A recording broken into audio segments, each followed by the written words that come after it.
নমস্কার, আমি চন্দ্রা। আমার এই চ্যানেলটির নাম গল্প পাঠে মৌ। আজকে পাঠ করছি শ্রী আশুতোষ মুখোপাধ্যায়ের কাল তুমি আলেয়া। গল্প পাঠ যদি আপনাদের ভালো লেগে থাকে তাহলে চ্যানেলটিকে অবশ্যই লাইক, শেয়ার ও সাবস্ক্রাইব করে পাশে থাকবেন এবং আপনাদের মূল্যবান মতামত কমেন্টের মাধ্যমে জানাবেন। শুরু করছি। উদ্যমেন হি সিদ্ধান্তি কার্যাণি ন মনোরথৈ ন হি সুপ্তস্য সিংহস্য প্রবিশন্তি মুখে মৃগাঃ। রমণী পণ্ডিতের উক্তি। সিংহ ঘুমিয়ে থাকলে তার মুখে হরিণ গিয়ে ঢোকে না।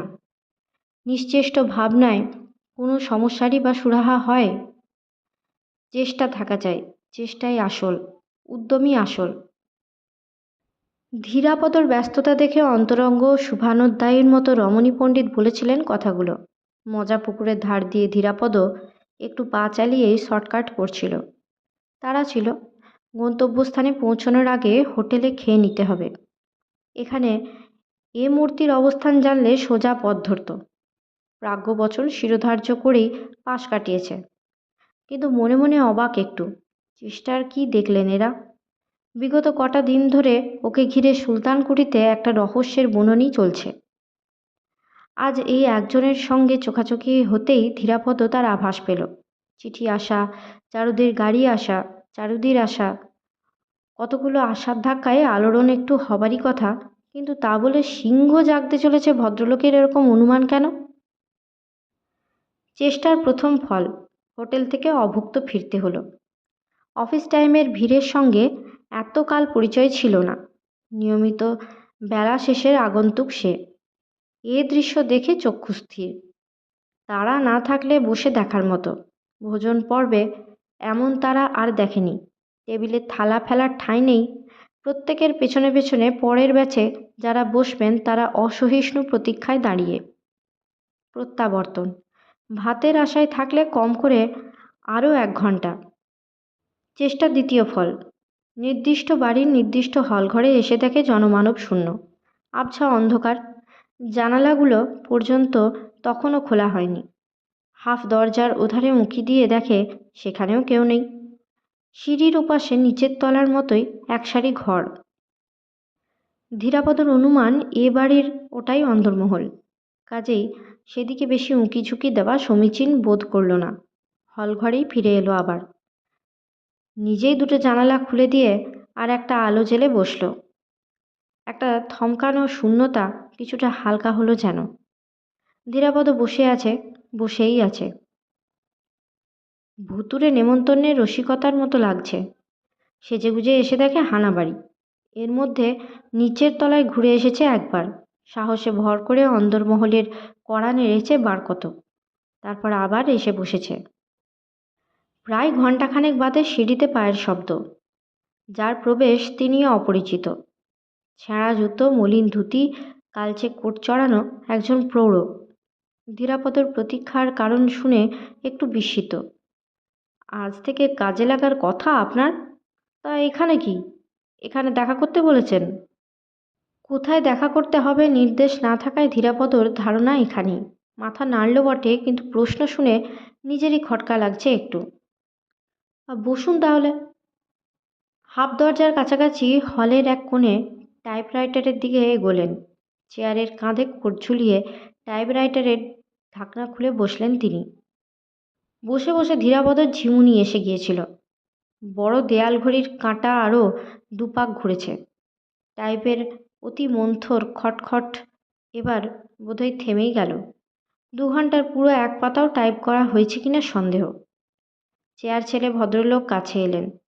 পরে তাকেই জিজ্ঞাসা করলেন, কই কেউ এলেন না তো? ধীরাপদর মনে হলো তার নির্জীব প্রতীক্ষা দেখে পান খাওয়া ঠোঁটের কোণে উল্টো হাসির আভাসের মতো দেখা গেল। হঠাৎ কেউ এলে সেটাই বিস্ময়ের কারণ হতো। কোটটা আবার গায়ে উঠেছে আর টাইপরাইটারের উপরেও ঢাকনা পড়েছে। ভদ্রলোকের কাজের মেয়াদ শেষ হয়েছে বোঝা গেল। হলঘরে একা আবার। এতক্ষণ ভাবছিল দুপুরের খাবার সময় হলে সাহেবদের আবির্ভাব ঘটবে। এখন সে সম্ভাবনাও ঘটছে না। ধীরাপদ উঠে পড়বে কি না ঠিক করার আগেই আর এক মূর্তির আবির্ভাব। কালকের সেই পরিচারক গোছের লোকটি। ঘুমের তাড়ায় সে তাকে ওপরে ঠেলে পাঠিয়েছিল। এসেই কৈফিয়তের সুরে বলল, টাইপবাবু বলে গেলেন আপনি সেই সকাল থেকে বসে আছেন, কলিং বেল টেপেননি। আমি কি করে জানবো বলুন? যেন তার জন্যেই ধীরাপদ এতক্ষণ ধরে অপেক্ষা করছে, আর সে সেটা জানে না বলে অনুতপ্ত। কথাবার্তায় আজ আর লোকটাকে তেমন বাক বিমুখ মনে হলো না ধীরাপদর। মাঝে মধ্যে একটা আধটা প্রশ্ন করে অসংলগ্ন অনেক তথ্য আহরণ করা গেল। যেমন, সকালে ওই বাড়িতে তো কাউকে দেখা করতে বলা হয় না। বাবুকে বড় সাহেব ফ্যাক্টরিতে যেতে বলেছেন বোধহয়। না, সাহেবদের বাড়িতে খাবার পাট নেই, দুবেলায় সকলে বাইরে খান। মাঝে সাঝে ডাল চচ্চড়ি শুক্তোর ঝোল খেতে ইচ্ছে জাগলে ভাগ্নেবাবু আগে থাকতে ওকে খবর দেন, ওই তখন সব ব্যবস্থা করে রাখে। কিন্তু ভাগ্নেবাবুর কাছে সব কিছু করবার বাহাদুরি নিতে চেষ্টা করে কেয়ারটেকবাবু। 2 টাকা বাজার করে 10 টাকা লিখে রাখে। বড় সাহেবের তো আর কেয়ারটেকবাবুর লেখা উল্টে দেখার সময় নেই, মাস কাবারে টাকা ফেলে দিয়েই খালাস। কিন্তু এই মানকে মুখ খুলেও বুঝে সব, বুঝেও মুখ বুঝে থাকে। জলে নিবাস করে তো আর কুমিরের সঙ্গে ঝগড়া করা চলে না। খেই হারিয়ে মানকের পুঞ্জীভূত ক্ষোভের মুখটাই আলগা হয়ে গেল। কে ভাগ্নেবাবু আর কে কেয়ারটেকার বাবু ধীরাপদর বোধগম্য হলো না। সাহেবরা ফেরে কখন? একেবারে সেই রাত্রিরে, কেউ এখন কেউ তখন। শুধু ভাগ্নেবাবু মাঝে সাঝে এদিক সেদিক চলে যান। সাহেবরা দুজন রোজই ফেরেন। কখন দূরের কড়া নড়ে উঠবে বা গাড়ির শব্দ শোনা যাবে, সেই পিত্তেশে কান খাড়া করে এই মানকে কে ঠায় জেগে বসে থাকতে হয়। কেয়ারটেকবাবু তখন কুম্ভকম্বের নিদ্রা, আর সকালে উঠে সাহেবদের সঙ্গে এমন মূর্তি দেখাবেন যেন মাঝরাত অবধি তিনিই জেগে বসেছিলেন। ফ্যাক্টরিতে গেলে কার সঙ্গে দেখা হতে পারে? সকলের সঙ্গে, বড় সাহেব, ছোট সাহেব, ভাগ্নেবাবু, মেম ডাক্তার। মেম ডাক্তারকে অবশ্য বিকালে ওই ওষুধের দোকানেও পাওয়া যাবে। তেনার সঙ্গে দেখা হলে তিনিও সব ব্যবস্থা করে দিতে পারবেন। ব্যবস্থাপত্রের ভার তো সব মেম ডাক্তারেরই হাতে। সঙ্গে সঙ্গে কি মনে হতে রোগাটে মুখের কোটরগত চোখ দুটো চকচক করে উঠেছে একটু। গলার স্বর নামিয়ে বলেছে, ঠাইবাবু বললেন আপনার চাকুরি হয়েছে এখানে, আপনি তো এখন ঘরের লোক, বলতে দোষ কি? সুযোগ সুবিধা হলে মেম ডাক্তারকে একটু বলে কয়ে দেবেন কারখানায় যদি চাপরাশির কাজটা দেন, বাড়ির কাজ করেই করতে পারবো। আমি নিজেই একবার সাহসে নির্ভর করে মেম ডাক্তারকে বলেছিলাম, তা তিনি ভুলেই গেছেন বোধহয়। এতকাল কাজ করছি, এটুকু না হলে আর আশা কি বলুন? এখানে কেয়ারটেক বাবুটি তো সর্বক্ষণ বুকে পা দিয়েই আছেন, যেন তেনারই খাস তালুকের প্রজা আমি। নদীর গতি সমুদ্রে, আর মানকের সব কথার বিরাম কেয়ারটেক বাবুতে এসে। মুরব্বির ধরা দেখে ধীরাপদর হাসি চাপা শক্ত হচ্ছিল। সকল ব্যবস্থাপত্রের কর্ত্রী মেম ডাক্তারটিকে কে অনুমান করা যাচ্ছে, সেই মেয়েটি হবে। আর কেয়ারটেকার বাবু হবেন। তবু এবার জিজ্ঞাসা করল, কেয়ারটেক বাবুটিকে? কেয়ারটেক বাবু বুঝলেন না? ইঞ্জিরিতে বলে, নিজেই নিজের নাম দিয়েছে। আসলে ও হলো বাজার সরকার, বুঝলে। গিন্নিমায়ের বাপের দেশের লোক কিনা, তাই পো 12। গিন্নিমা চোখ বুঝতে এখন তো সব্যে সব্যা ভাবেন নিজেকে, 2 হাতে সব ফাঁক করে দিলে। এদিকে আমি সোড়া থেকে জল গড়াতে গেলেও সন্ধ্যই সন্ধ্যই ইঁদুর ধরা বেড়ালে চোখ করে তাকাবে, যেন বাস্ক ভেঙে টাকা সরাচ্ছি। কাউকে তো বলা যাবে না কিছু, কথাটি কওয়ায় দায়। এক ভাগ্নেবাবুকে বলা যায়, তিনি লোক ভালো, কিন্তু তেনাকেও আগে ভাগেই হাত করে বসে আছে। বাপের পিসির মতো দরদ দেখায়। তবু তেনাতে বললে কিছুটা শুনবেন, ডেকে ধমক ধমকও করবেন, কিন্তু তারপর? ভাগ্নেবাবু তো সর্বক্ষণ নিজের তালেই থাকেন, নিজের তালে ঘোরেন। কেয়ারটেক বাবু তখন আমার কলজে ছিঁড়ে কালিয়া বানিয়ে খাবে না?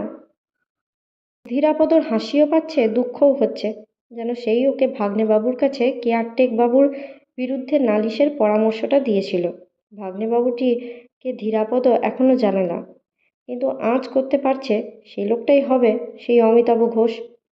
মানকের মুখে ভাগ্নেবাবুর স্বভাব আর আচরণের আভাসে সেই রকমই মনে হয়। শুধু তাই নয়, গতকাল হিমাংশু মিত্র ছেলেকে যার সঙ্গে দেখা হলে ঘড়ি ধরে তার 2 ঘন্টা অপেক্ষা করার কথা জানাতে বলে দিয়েছিলেন, ধীরাপদর এখন ধারণা সেও ওই একই লোকের প্রসঙ্গে। মানকের হাবভাব হঠাৎ বদলাতে দেখে ধীরাপদ ফিরে তাকালো। আধময়লা ধুতির ওপরে ফটফটে সাদা গেঞ্জি গায়ে যে লোকটা সামনে এসে দাঁড়ালো তাকে দেখা মাত্র ধীরাপদ বুঝল ইনি কেয়ারটেক বাবু। মানকের মতোই লম্বা, রোগা, ফর্সা, মুখে তামাটে ছোপ, অনাবৃত বাহু দুটিতে যেন আগাগোড়া তামাটে ছিটের কাজ করা, মাথাজোড়া তেল চকচকে টাকের উপরে গোটা কতক মাত্র কাঁচা পাকা চুল মাথার মায়া কাটিয়ে উঠতে পারেনি এখনো। এক নজরে তাকে দেখে নিয়ে গম্ভীর প্রশ্ন করল, আর টাইপবাবু বলে গেলেন আপনি নাকি সাহেবের জন্য 3 ঘন্টা ধরে অপেক্ষা করছেন। সম্ভাব্য অপরাধীকে যেভাবে জেরা করা হয় অনেকটা সেই সুর। তার আপাদমস্তক একবার চোখ বুলিয়ে ধীরাপদ জবাব দিল, তার বেশিই হবে। মানকে? দ্বিতীয় ব্যক্তিটির দিকে ঘুরে হাতে নাতে এবারে আসামি গ্রেপ্তার করা হলো যেন, কিন্তু ধীরাপদ লক্ষ্য করল ওই এক ডাক শুনেই মানকের এতক্ষণের নিরীহ মুখে রুক্ষ ছাপ পড়ে গেছে একটা। অভিযোগ সম্বন্ধে ঠিক সচেতন নয় বলেই মুখের ঈষৎ উদ্ধত প্রতীক্ষা ও জবাবের প্রস্তুতি। কেয়ারটেক বাবুর ঝাঁঝালো অনুশাসনে মানকের অপরাধ বোঝা গেল। ভদ্রলোক 3 ঘন্টা ধরে বসে আছেন, আর তুই কোথায় যেতে হবে কি করতে হবে বলে দিসনি, আমাকেও ডাকিসনি। উনি যদি সাহেবদের সে কথা বলেন আমার মুখ থাকবে কোথায়? ধীরাপদ তাজ্জব। এদিকে মানকেও সমান ওজনের জবাব। বাবু 3 ঘন্টা ধরে বসে আছেন, আমি কি গুনে জানবো? উনি কি বেল টিপেছিলেন? জিজ্ঞেস করুন তো। ও, কেউ এলে ঘন্টা বাজিয়ে শাঁখ বাজিয়ে তোমাকে জানাতে হবে, আর তা না হলে পালঙ্কে শুয়ে পায়ের উপর পা তুলে সারাক্ষণ তুমি চুরির মতলব ভাঁজবে, কেমন? আসুক আজ সাহেবরা, দূর দূর করে না তারাই তো কি বললাম। সাহেবের নামে মানকের সুর বদলালো একটু, কিন্তু গলা নামল না। ধীরাপদকেই একটা জাজ্জল্যমান অত্যাচারের সাক্ষী মানলে সে। দেখলেন, যা নয় তাই বললে, দেখলেন? আচ্ছা আমার কি দোষ বলুন তো? এত বড় বাড়ি, হাতি গললে টের পাওয়া যায় না। আপনি তো মানুষ, তাও বেল টেপেননি। ফের টকটকিয়ে কথা। একটা থাপ্পড়ের মতোই ঠাস করে কানে লাগলো। মানকের মুখ বন্ধ, রাগে গজগজ করলেও আর মুখ খুলতে ফরসা পেল না। কেয়ারটেক বাবু এবারে 2 চোখে ধীরাপদকে ওজন করে নিল একটু। আপনি কোথায় কাজে লেগেছেন? ওষুধের দোকানে না ফ্যাক্টরিতে? ধীরাপদ ভাবছে কাজে লাগার কথাটা টাইপবাবুকে না বলাই ভালো ছিল। লোকটি চিন্তান্বিত। আপনি না হয় ওষুধের দোকানেই চলে যান এখন। বিকেলে মিস সরকার সেখানে এলে তার সঙ্গে কথাবার্তা বলে নেবেন। ধীরাপদ উঠে দাঁড়ালো, হাসলো একটু। আজ আর কোথাও না, সাহেবরা এলে বলে দেবেন। কেয়ারটেক বাবু বিলক্ষণ বিস্মিত। আজ কোথাও না মানে আজ কাজে জয়েন করবেন না? কাজ পেয়ে কাজে লাগার আগ্রহ নেই এ আর দেখেনি বোধহয়। একটু থেমে আবার জিজ্ঞাসা করল, আপনি থাকেন কোথায়? রসিকতার লোভ আর সংবরণ করা গেল না। মানকের সঙ্গে আগে আলাপের দরুনই হোক বা তার প্রতি কেয়ারটেক বাবুর অবিচারের ফিরিস্তি শুনেই হোক, ধীরাপদর সহানুভূতি আপাতত আগের জনেরই প্রতি।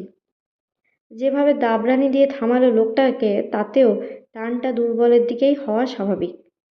কেয়ারটেক বাবুর দিকে চেয়ে হেসেই জবাব দিল, এখনো পর্যন্ত থাকার ঠিক নেই কিছু, এখানেও থেকে যেতে পারি। সঙ্গে সঙ্গে মুখের চকিত রূপান্তর। শুধু কেয়ারটেক বাবু নয়, মানকেও খুব ফুলে ফ্যাল ফ্যাল করে চেয়ে রইল। তারপর নিজেদের মধ্যে দৃষ্টি বিনিময়। সাদা অর্থ, এ আবার কি ঝামেলার কথা? হাসি চেপে ধীরাপদ দরজার দিকে এগোলো। সিঁড়ি দিয়ে নামতে নামতে রমণী পণ্ডিতের কথাটাই মনে পড়ে গেল।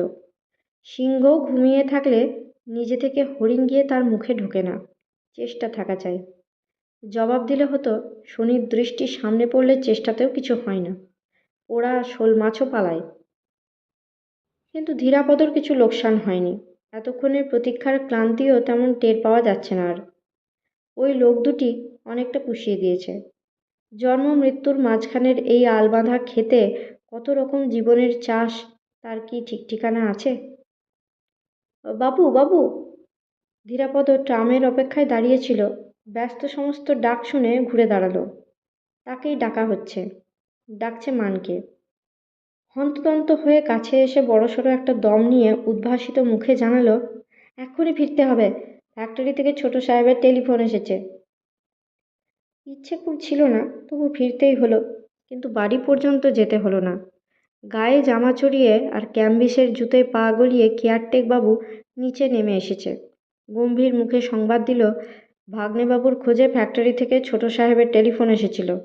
কেয়ারটেক বাবু ধীরাপদর কথা জানাতে সঙ্গে করে ওষুধের দোকানে পৌঁছে দিয়ে আসার হুকুম হয়েছে। ধীরাপদ আপত্তি করল না। মধ্য কলকাতার সাহেব পাড়ায় মস্ত ওষুধের দোকান। রাস্তায় 10-20 গজ দূরে যেমন দেখে তেমন নয়, চোখে পড়ার মতোই। গোটা একটা দালানের সমস্ত নিচের তলাটা দোকানের দখলে। এমাথা ওমাথা কাউন্টারে কম করে 15-20 জন কর্মচারী দাঁড়াতে পারে। গ্লাস কেসেও ওষুধ সাজানো। কাউন্টারের এধারে আগাগোড়া কাঁচ দরজার আলমারি, 4 আঙুলও ফাঁক নেই ভিতরে, ওষুধে ঠাসা। ভেতরের একদিকে ডিসপেন্সিং রুম, মিক্সচার পাউডার ইত্যাদি তৈরি হয় সেখানে। অন্যদিকে ডাক্তারের চেম্বার। চেম্বারের সামনে গোটাকতক চকচকে বেঞ্চ পাতা, কয়েকটা মোম পালিশও চেয়ার। দুপুরে এত বড় দোকানটার ঝিমন্ত অবস্থা। এদিকে ওদিকে 2-4 জন খদ্দের মাত্র। কর্মচারীও এ সময়ে 5-7 জনের বেশি দেখল না। ডাক্তারের চেম্বার শূন্য। দূরে আরেক কোণে তকতকে অর্ধেক কাজ ঘেরা ক্যাশ চেম্বার। হাল ফ্যাশনের বিলেতি কায়দার দোকান, মেডিকেল হোম। ধীরাপদকে সঙ্গে করে এনে প্রথমেই ম্যানেজার বাবুর খোঁজ করল কেয়ারটেক বাবু। 4টের আগেই ম্যানেজার বাবু ডিউটিতে আসেন না শুনে নিজের পছন্দ মতো 22-24 বছরের একটি চটপটে ছোকরাকে ডেকে তার হাতে যেন সঁপেই দিয়ে গেল ধীরাপদকে। বলে গেল, সাহেবদের নিজের লোক, তাই নিজের সঙ্গে করে নিয়ে এসেছে। ম্যানেজার এলে যেন তাকে বলা হয় আর ভালো করে কাজকর্ম শেখানো হয়। ছেলেটি সকৌতুকে সাহেবদের নিজের লোকের আপাদমস্তক চোখ বুলিয়ে মাথা নাড়ল। কর্তব্য শেষ, কেয়ারটেকবাবুর প্রস্থান। ধীরাপদর ধারণা সেও মিত্রবাড়িতে আস্তানা নিতে পারে, এই আশঙ্কাতেই তার এই অন্তরঙ্গ সতর্কতা। সদ্য পরিচিত ছেলেটি রসিক আর তার রসনাও মুখর, অন্তত সংযত নয় খুব। ধীরাপদকে নিয়ে কোণের বেঞ্চিতে বসল। নাম জেনে নিল, নিজের নামও বলল, রমেন হালদার। 6 বছর ধরে এই দোকানে কাজ করছে। ধীরাপদ আগে কোন দোকানে কাজ করতো, ডিসপেন্সিং শিখবে না কাউন্টারে দাঁড়াবে, কোনো কিছুরই অভিজ্ঞতা নেই জেনে অবাক একটু। এত লোক থাকতে আর একজন লোক ঢোকানো দরকার হলো কেন? ও সাহেবের নিজের লোক তাই? মনে মনে হাসছে। কেমন নিজের লোক তাই সামান্য কাজে ঢোকা দেখে বুঝে নিয়েছে। চমৎকার দোকান। এ তল্লাটে বাঙালির এত বড় দোকান আর কই? এখন তো দোকান ফাঁকা, দেখবেন বিকেলে আর সন্ধ্যার পর। সকালের ভিড় থাকে কিছু, বিকেলের মতো অত নয়। সন্ধ্যার পর তো 1-20 লোক কাউন্টারে দাঁড়িয়েও হিমশিম খায়, আর ঠেলে রোগীও আসে তখন। সেই সময় আবার ডক্টর মিস সরকারের চেম্বার আবার তো। পলকের কৌতুকাভাস ধীরাপদর চোখ এড়ালো না। দোকানে সবশুদ্ধ 4 জন ডাক্তার বসেন। সকাল 8টা থেকে 10টা একজন, 10টা থেকে 12টা আরেকজন, তারপর বিকেলে 4টে থেকে 6টা একজন, শেষে 6টা থেকে 8টা মিস সরকার। প্রথম 3 ডাক্তারই বিলেত ফেরত, তবু মিস সরকারেরই রোগী বা রোগিনী বেশি। মন্তব্য হবেই তো, রাতের দিকেই সব রোগের জের বাড়ে, বুঝলেন না? ধীরাপদ বুঝল, মাত্র 22-23 বছর হবে, পেকেছে ভালোই। মিস সরকার কোম্পানির কেউ না শুধু ডাক্তার? ব্যাস, এইটুকু থেকেই রমেন হালদার আরও ভালো করে বুঝে নিয়েছে কেমন আপনজন সাহেবদের। নিশ্চিন্তে মুখ আলগা করা যেতে পারে আরও একটু। বলল, আপনি কীরকম আপনার লোক দাদা সাহেবদের? মিস সরকারকে চেনেন না? উনি তো দণ্ডমুণ্ডের মালিক আমাদের, কোম্পানির মেডিকেল অ্যাডভাইজার, দোকানের ডাক্তার আর সুপারভাইজার, নার্সিংহোমের অর্ধেক মালিক। সকলে ঠিক পছন্দ করেন না, আমার কিন্তু বেশ লাগে দাদা। ওদিকটা একবার দেখে নিয়ে হি হি করে হাসতে লাগলো।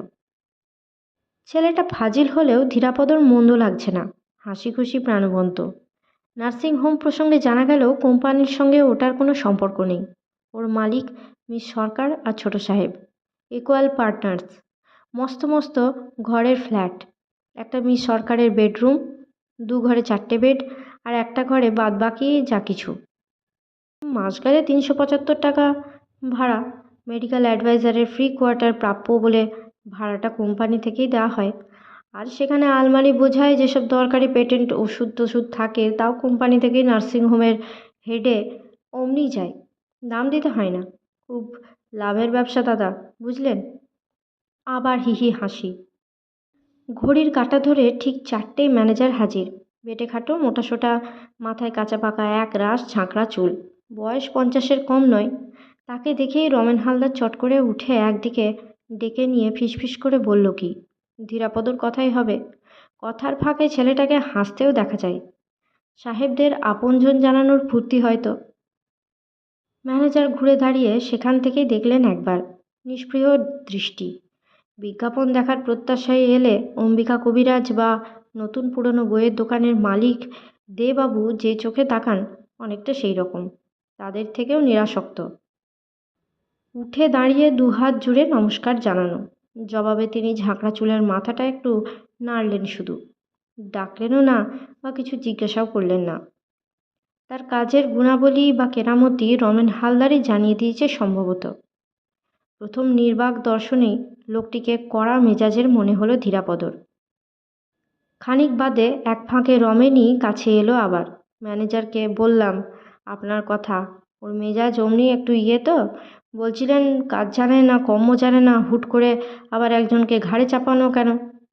আপনি কিন্তু ভাববেন না, আমি আপনাকে 2 দিনেই শিখিয়ে দেবো কোন আলমারির কোন তাকে কোন রকমের ওষুধ থাকে, এই তো।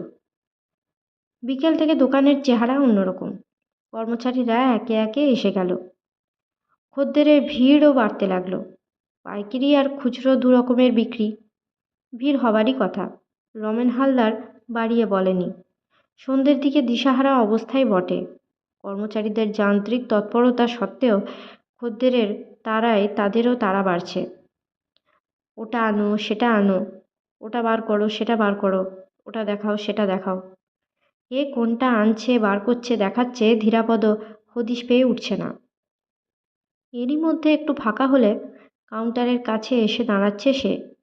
আবার ভিড় বাড়লে বাইরের দিকে সরে আসছে, বা জায়গা থাকলে বেঞ্চিতে বসছে। 6টা নাগাদ ফুটপাতের ওধারে গাড়ি দাঁড়ালো একটা, কোম্পানির গাড়ি, স্টেশন ওয়াগন গোছের। ড্রাইভার শশব্যস্তে নেমে পেছনের দরজা খুলে দিল। যে নামলো মনে মনে ধীরাপদও তাকেই আশা করছিল হয়তো, ডক্টর মিস লাবণ্য সরকার। গোটা নামটা কেউ বলেনি তাকে। ডাক্তারের চেম্বারের গায়ে অ্যাটেন্ডিং ফিজিশিয়ানদের নামের বোর্ড থেকেই দেখেছে। 4টে থেকে 6টার ডাক্তার একটু আগে বিদায় নিয়ে গেছেন। আগের দিনের মতোই শিথিল চরণে দোকানে ঢুকলো। পেছনে সেই মস্ত ব্যাগ হাতে ড্রাইভার। প্রতীক্ষারত রোগীদের দিকে একবার চোখ বুলিয়ে নিয়ে খদ্দেরদের পাশ কাটিয়ে ভেতরে ঢুকে গেল। ওদিক দিয়ে, অর্থাৎ দোকানের অন্দরমহল দিয়ে চেম্বারে ঢোকার আর একটা দরজা আছে। রোগীদের দেখার সময় ধীরাপদর সঙ্গেও একবার চোখাচোখি হয়েছে, কারণ সে ওদিকটাতেই দাঁড়িয়েছিল। আলাদা করে কিছু খেয়াল করেছে বলে মনে হলো না। ভেতরে যেতে যেতে যে কজন কর্মচারীর মুখোমুখি হয়েছে সকলকেই জোড়হাত কপালে ঠেকাতে দেখা গেছে। রমেন হালদার ওদিক থেকে এগিয়ে এসে সামনাসামনি হয়েছে এবং তৎপর অভিবাদন জ্ঞাপন করেছে। এমনকি এতক্ষণের হাঁক ডাক আদেশ নির্দেশে ব্যস্ত ম্যানেজার এই প্রথম মুখে একটু হাসি টেনে একটা হাত কপালে তুলল, তার অন্য হাতে ওষুধের প্যাকেট। একটু বাদে এদিকে দরজা ঠেলে রোগীদের সম্মুখীন হতে দেখা গেল মহিলাকে। গায়ে ঢোলা সাদা অ্যাপ্রন, হাত কনুইয়ের উপরে গোটানো, গলায় হাড়ের মতো স্টেথোস্কোপ ঝুলছে। দেখে ধীরাপদরও রোগী হবার বাসনা। বেঞ্চি কটায় ঠাসাঠাসি লোক, একটা বেঞ্চে শুধু মেয়ে ছেলে। চেয়ার কটা খালি নয়। এসেই বেয়ারার হাতে স্লিপ দিতে হয়, সেই স্লিপ অনুযায়ী পরপর ডাক পড়ে। যারা আগের পরিচিত রোগী অথবা যারা শুধু রিপোর্ট করতে এসেছে একে একে তাদের সঙ্গে সেখানে দাঁড়িয়েই কথা বলল। অসুখের খবর নিল, প্রেসক্রিপশন দেখালো, তারপর নির্দেশ দিয়ে বিদায় করল। ওষুধ বদলানোর প্রয়োজনে কাউকে বা বসতে বলল, তারপর স্লিপ অনুযায়ী একজন একজন করে নিজেই ভেতরে ডেকে নিয়ে গেল। আগের ডাক্তারের সঙ্গে রোগী দেখার তারতম্য লক্ষ্য করল ধীরাপদ। আগের ডাক্তারটিকে একবারও চেয়ার ছেড়ে উঠে আসতে দেখেনি। লাবণ্য সরকার পর্যবেক্ষণ শেষ করে প্রত্যেকটি রোগীর সঙ্গে বেরিয়ে আসছে আর পরের জনকে ডেকে নিচ্ছে। ধীরাপদর আর কেনাবেচার দিকে ফিরে যাওয়া হয়ে উঠল না। সেই এক জায়গাতেই দাঁড়িয়ে আছে। বেঞ্চির খালি জায়গা নতুন রোগী বা রোগিণীর আবির্ভাবে ভরে উঠতে সময় লাগছে না। সকলে স্লিপ পাঠাচ্ছে তাও নয়, মনে মনে ধীরাপদ হিমাংশু মিত্রের বুদ্ধির তারিফ করছে এর জন্যই। এমন সবল আকর্ষণ রচনার দরুন বাহাদুরি প্রাপ্য বটে। মহিলার গলার স্বরটি পর্যন্ত চেহারার সঙ্গে মানায়। মেয়েদের তুলনায় নিটোল ভরাট কণ্ঠস্বর। চোখ বুজে শুনলে মনে হবে অল্প বয়সী ছেলের মিষ্টি গলা। যতবার বেরুচ্ছে ধীরাপদ নিরীক্ষণ করে দেখছে। নামটাও মানায়, লাবণ্য। নারী সুলভ ঢলঢলে লাবণ্যের চিহ্নমাত্র নেই বলেই ওই নাম বেশি মানায়। যা আছে সেটুকু উপলব্ধি করার মতো, দেখার মতো নয়। রং খুব ফর্সা নয়, ফর্সা করার চেষ্টাও নেই। চুল টেনে বাঁধা, ফলে ওদিক থেকেও কিছুটা লাবণ্য চুরি। চোখের দৃষ্টি গভীর অথচ নিঃসংকোচ, কিছুটা আবার নির্লিপ্ত। ঠোঁটের ফাঁকে একটু আধটু হাসির আভাস কমনীয় বটে, কিন্তু তেমন অন্তরঙ্গ নয়। এক ধরনের জোরালো স্পষ্টতার আড়ালে নারী মাধুর্যের প্রচ্ছন্ন রাখার মধ্যেই লাবণ্য নাম সার্থক। পুরুষের চোখ অলক্ষ্যে যতই উঁকিঝুঁকি দিক, অমন মেয়ে সামনাসামনি হলে নিজেকে দোসর ভাবা শক্ত। লাবণ্য সরকার সেটুকুও জানে যেন। বেঞ্চি আর চেয়ার প্রায় ফাঁকা। এদিক ওদিকে দু একজন বসে তখনও। শেষের যে লোকটিকে ডেকে নিয়ে গেছে তাকে দেখতে সময় লাগলো একটু। ইতিমধ্যে আরও জনাকতক নতুন আগন্তুক বেঞ্চি দখল করেছে। ওই জোড়াটি বোধহয় স্বামী স্ত্রী। আগেও দু চারজনকে সস্ত্রীক আসতে দেখেছে। স্বামীটি রোগী কি স্ত্রীটি রোগী ধীরাপদ আগের ক্ষেত্রে ঠাউর করে উঠতে পারেনি। তাদের দিকে চেয়ে মনে মনে সেই গবেষণাতেই মগ্ন ছিল। দরজা ঠেলে লাবণ্য সরকার বেঞ্চিতে আবার নতুন আগন্তুক দেখে ছোট একটা নিঃশ্বাস ফেলল। তারপরে ধীরাপদর দিকেই চোখ গেল তার। কে তেমন খেয়াল করেনি। অনেকক্ষণ ধরে দাঁড়িয়ে আছে চুপচাপ, শুধু সেটুকু লক্ষ্য করছিল। যে কজন প্রতীক্ষারত তাদের সকলের আগে এসেছে ভেবেই ডাকল, এবারে আপনি আসুন। সমস্ত দিনের রূপসী মুখে অসুস্থতার ছাপ পড়াও বিচিত্র নয়। ধীরাপদ যতটা সম্ভব কোণের দিকে মুখ করে দেওয়ালে ঠেস দিয়ে দাঁড়িয়েছিল। থতমত খেয়ে দু এক পা এগিয়ে এলো। আহ্বানকারিণী চেম্বারের দিকে এগোতে গিয়েও মুখের দিকে চেয়ে থমকে দাঁড়ালো। ভুরুর মাঝে কুঞ্চন রেখা, কিন্তু স্মরণের চেষ্টা কিছু। আপনি? আচ্ছা আসুন। ভেতরে ঢুকে গেল। অগত্যা বেঞ্চি কটার পাশ কাটিয়ে ধীরাপদও। একটা ছোট টেবিলের এদিকে দুটো চেয়ার, উল্টো দিকে ডাক্তারের নিজের। টেবিলের ওপর প্রেসক্রিপশন প্যাড আর সেই বড় ব্যাগটা। দেওয়ালের গায়ে রোগী পরীক্ষার হাত দেড়েক চওড়া ধপধপে বেড। নিজের চেয়ারটা টেনে বসলো লাবণ্য সরকার। ওকে বসতে বলল না। কাছে এসে না দাঁড়ানো পর্যন্ত চেয়ে রইল। ভুল হচ্ছে কি না সেই সংশয়ে। আপনি কাল মিস্টার মিত্রের বাড়ি গেছিলেন না? ধীরাপদ মাথা নাড়ল। গিয়েছিল। আপনাকে এখানে কে পাঠিয়েছে? শীতাংশুবাবু এখানে আসতে বলেছেন শুনলাম। গতকাল হিমাংশুবাবু বলে খোঁজ করতে লাবণ্য সরকার বাবুকে মিস্টার মিত্র বলে নিয়ে জবাব দিয়েছিল ধীরাপদর মনে আছে।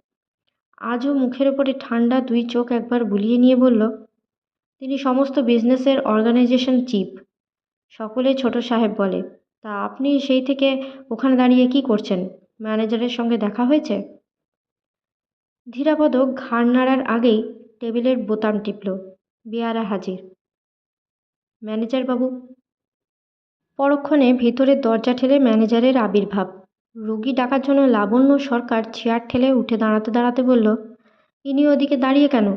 কী কাজ দেখিয়ে টেকিয়ে দিন, যান ওর সঙ্গে। শেষের নির্দেশ ধীরাপদর উদ্দেশ্যে। গুরুগম্ভীর ম্যানেজারের সঙ্গে বিব্রত দৃষ্টি বিনিময়। তাকে অনুসরণ করে ভেতরের দরজার এধারে আসতেই বিরক্ত চাপতে পারলেন না ভদ্রলোক। ওদিকে হাঁ করে দেখার কী ছিল? এদিকে যান, দেখুন কি হচ্ছে না হচ্ছে। এই তাড়াহুড়োর সময় কাজ দেখান বললেই দেখানো যায় না। কাজ শিখতে হলে দুপুরের নিরিবিলিতে এসে দেখতে হবে। গজগজ করতে করতে আর একদিকে চলে গেলেন তিনি। ব্যাপার দেখে ধীরাপদর হাসি পাচ্ছে। ভেতরের দরজা দিয়ে বেরিয়ে আসার দরুন কাউন্টারের কর্মচারীদের সঙ্গে মিশে গেল সেও। কেনা বেচার হিড়িক কমেনি তখনও। যান্ত্রিক তৎপরতায় কর্মচারীরা ওইটুকু পরিসরের মধ্যেই একে অন্যের পাশ কাটিয়ে আলমারির কাঁচ দরজা ঠেলে ঠেলে ওষুধ বার করছে। শিশি বোতল, প্যাকেট, ট্যাবলেট। এ মাথা ও মাথা ওষুধ ঠাসা আলমারির মধ্যে কোথায় কোন খুঁটিনাটি বস্তুটি রয়েছে তাও যেন সকলের নখদর্পণে। ধীরাপদ ওষুধ অনেক কিনেছে, এভাবে ওষুধ বার করতেও দেখেছে, কিন্তু কাজটা যে এমন দুর্বোধ্য রকমের দুরূহ একবারও ভাবেনি। হালদার আশ্বাস দিয়েছিল দুদিনেই শিখিয়ে দেবে, 2 বছরেও ওর দ্বারা হবে কিনা সন্দেহ। আজকের মতো গল্প পাঠ এই পর্যন্তই। নিয়ে আসবো পরবর্তী অংশ পরবর্তী ভিডিওতে। সকলে ভালো থাকবেন, সুস্থ থাকবেন এবং পাশে থাকবেন। নমস্কার।